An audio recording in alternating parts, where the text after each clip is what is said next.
زمونږ د کلي چې څومره پیژنو علما صلحا دا په کوم جماعت کې دي، د بل کلي د بل کلي د بل کلي د بل کلي د هغې صلحاو د جماعت زه خدمت کوم، د هغې صالح فکر د هغې صالح نظریې زه خدمت کوم. نو زه چې پوسټ لیکم، زه چې فیسبوک استعمالوم، زه چې واتس اپ استعمالوم، زه چې ټویټر استعمالوم، زه چې انسټاګرام استعمالوم، زه چې یوټیوب استعمالوم، زه چې د سوشل میډیا هر یو اپ استعمالوم، په دې کې زما وخت لګي. دا وخت زما د دین د تحریک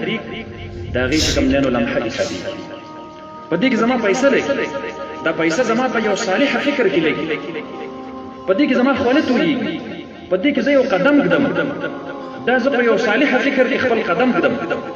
د یو ډېر لوی سوچ دپاره زه لګیا یم. زه د الله د ځمکه د الله نظام غواړم، زه د هغې داعي یم، زه د هغې سپاهي یم